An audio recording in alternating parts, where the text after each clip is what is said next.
जय काळसिद्ध. आज आपण नवीन वर्ष साजरा करतोय आणि म्हणून तुम्हाला माहिती आहे नेहमीप्रमाणे आपण काय करतो नवीन वर्षाच्या दिवशी आपण पंचांगाचा सही करतो बघा. हा पंचांग आहे ना, त्या पंचांगामधलं जे वर्ष म्हणजे संपूर्ण वर्षफल जे आहे ना ते आपण या पंचांगाची पूजा करतो, पंचांगामधल्या गणपतीची पूजा करतो आणि वर्षफळ आपण समजून घेतो काय आहे ते. तर आज आपण चला, आज नवीन वर्ष आपण चाललेलं आहे आणि हे नवीन वर्ष कसं आहे, स्वस्ती श्री नृप शालिवान शक 1948 आणि या शकाचं नाव आहे पराभव नाव संवत्सर. आपण थोडक्यात समजून घेऊया काय सृष्टीची निर्मिती झाली की नाही. आता सृष्टीची निर्मिती ब्रह्मदेवाने केली, सगळं ठीक आहे.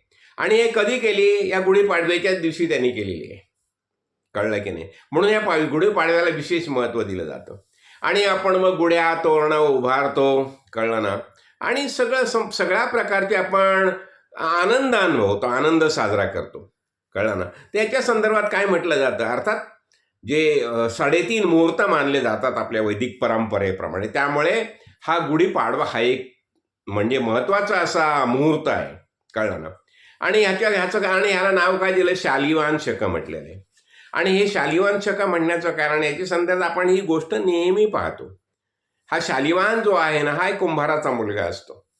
तर तो काय करतो, मातीचं सैन्य बनवतो आणि सैन्य बनवून त्याला संकल्पाने त्यांना जिवंत करतो आणि त्या काळातला जो प्रबळ असा अन्यायी अत्याचारी राजा जो असतो ना, त्या राजाचा तो पराभव करतो.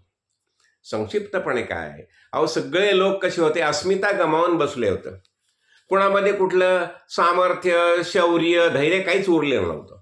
मग या मुलांनी काय केलं, ह्या तेजस्वी मुलांनी सगळ्यांना जागं केलं. म्हणजे त्यांना दाखवून दिलं की तुमच्यामध्ये पराक्रम आहे, अस्मिता आहे, कळलं ना. आणि सगळं समजावून सांगितलं की नाही. आणि वास्तविक कसं असतं, आज आपण कसं असतं, आपण स्वतःला हीन समजतो, दीन समजतो, कळलं ना. आणि अगदी जडवादी बनतो, कळलं ना. आणि आपल्यातला सगळा पराक्रम आपण विसरून जातो. मग कुणीतरी आपल्याला येऊन समजावतो.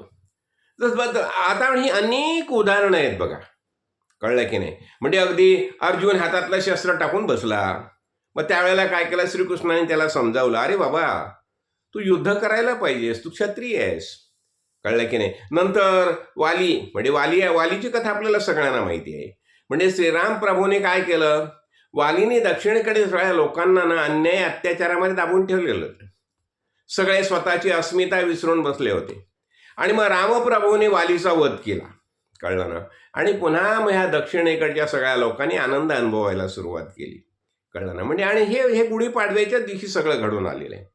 पुन्हा म्हणजे रावण युद्ध झालेलं आहे. युद्धामध्ये रावणाचा पराभव झालेला आहे. रामप्रभू अयोध्येला आलेले आहेत आणि जे अयोध्येला आले नाही, पुन्हा ते त्यावेळेला सुद्धा जे अयोध्येला आले ना, त्यावेळेला सुद्धा ते पाडवाच होता, गुढीपाडवा सगळं त्याने सामायिक केलं, कळलं ना. मग थोडक्यात म्हणजे काय, यातून काय समजावलं जातं, आपण स्वतःमध्ये बघा, आपल्या सगळ्यांमध्ये भगवंत आहे आणि तो भगवंत असल्यामुळे त्याची जाणीव ठेवून आपण जेव्हा जीवन जगतो ना, कळलं ना, त्या जीवनाला एक वेगळी अस्मिता येते, कळलं ना.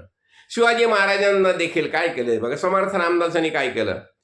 आपण जर पाहिलं, शिवाजी महाराजांचा काळ पाहिला, समर्थ रामदासांनी ज्या पद्धतीने शिवाजी महाराजांना घडवलं, कळलं की नाही. म्हणजे हे सगळे आपल्याला काय दाखवलं जातं, या सणांच्या माध्यमातून असं दाखवलं जातं की तुमच्यामध्ये अस्मिता आहे, शौर्य आहे. इतकंच नाही, साक्षात भगवंत तुमच्यामध्ये बसलेला आहे.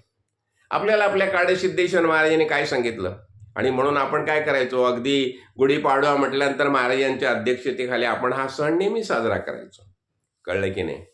तर ह्या सगळ्या आणि हाच खास हेतू असतो.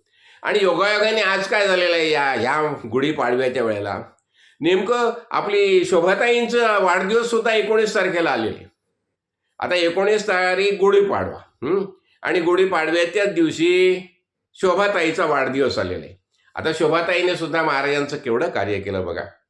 संपूर्ण आयुष्य तिने महाराजांच्या सेवेमध्ये वाहिलेलं आहे आणि महाराजांच्या आज्ञेप्रमाणे तिचं कार्य चालू आहे, कळलं ना.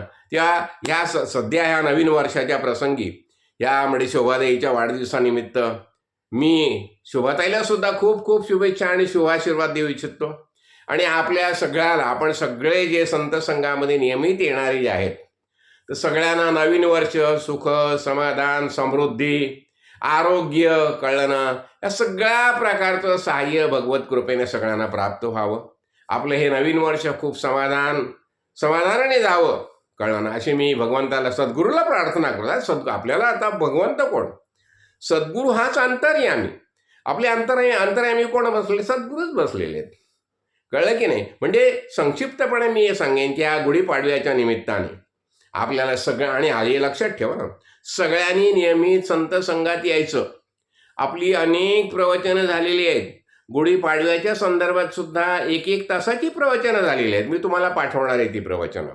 सगळ्यांनी नियमाने वाचत चला. आणि दासबोधाचा स्वाध्याय सुद्धा अवश्य करा, कळला. आणि मी अनेक पुस्तकं लिहिली आहेत बघा, ती पुस्तकं सुद्धा नियमाने वाचत चला. आणि ह्याचा हेतू काय?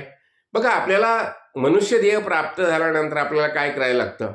आपल्याला आत्मज्ञान प्राप्त करावंच लागतं. त्याच्यासाठी श्रवण अद्वैत ग्रंथांचं श्रवण करायचं, कळलं ना, ते ऐकायचं आणि त्याच्यावर मनन करायचं. मनन केल्यानंतर काय होतं? सगळ्या शंका दूर होतात. आणि सतत त्याचा स्वाध्याय करायचा, म्हणजे श्रवण, मनन, निधिध्यास हे व्हायलाच पाहिजे. आणि महाराजांनी आपल्याला बोध केलेला आहे, आत्मज्ञानाचा बोध केलाय. तत्त्वमसी, अयमात्मा ब्रह्म, सगळं हे ब्रह्मरूपच आहे, कळलं की नाही. तर संक्षिप्तपणे मी काय सांगू इच्छितो, आज शोभाताईचा वाढदिवस पण आहे, कळलं ना. शोभाताई नेहमीप्रमाणे महाराजांचं कार्य करते. लक्षात ठेवा तुम्ही, म्हणजे नियमाने. तर महाराजांनी काय सांगितलं शोभाताईच्या संदर्भात? मी 26 तर बोललेलं आहे गेल्या वेळच्या प्रवचनामध्ये, कळलं ना. कारण शोभाताईंनी संपूर्ण आयुष्य महाराजांच्या सेवेत वाहिलेलं आहे. आणि आज सुद्धा अतिशय तत्परतेने ती महाराजांचं कार्य करते, कळलं की नाही. तेव्हा थोडक्यात सांगायचं म्हणजे काय, हे नवीन वर्ष जे आहे, नूतन वर्ष, ते आता काय झालेलं आहे? हे झालेलं आहे 1948 सुरू झालेलं आहे नवीन वर्ष, शकवर्ष 1948. तर ह्या नवीन वर्षाच्या तुम्हाला सगळ्यांना खूप खूप खूप शुभेच्छा, कळलं की नाही. अरे, बऱ्याच जणांचे फोन आले मला नवीन वर्षाच्या संदर्भामध्ये, कळलं. आणि हे बघा, हे काय होतं, हे नूतन वर्ष आहे ना, एक सृष्टीची निर्मिती झाली, आपल्या सगळ्यांना माहिती आहे. आणि अनेक घटना ज्या आहेत, आणि मी उपरिचर वसूची कथा अनेक प्रवचनातून सांगितलेली आहे. म्हणजे जे आपण गुढी उभारतो, गुढ्या तोरण उभारायचा आणि आनंद अनुभवायचा. तर हे अनेक प्रकार, ह्या सगळ्या गोष्टी आपण ह्या निमित्ताने करूया, आनंद अनुभवूया. आणि सगळ्यात महत्त्वाचं म्हणजे काय, जसं महाराजांनी सांगितलं, मी ब्रह्म आहे, हाच निश्चय करायचा, कळलं ना. आणि दुसरं काय, सगळ्या शास्त्रग्रंथाने काय सांगितलेलं आहे? आपल्या सगळ्यांच्या अंतर्यामी जो विराजमान झालेला आहे एकमेव चैतन्य, तेच वास्तविक आपलं स्वरूप आहे. हाच आपण सगळा निश्चय करूया. तर पुनश्च या गुढीपाडव्याच्या निमित्ताने तुम्हाला सगळ्यांना खूप खूप शुभेच्छा, हार्दिक शुभेच्छा.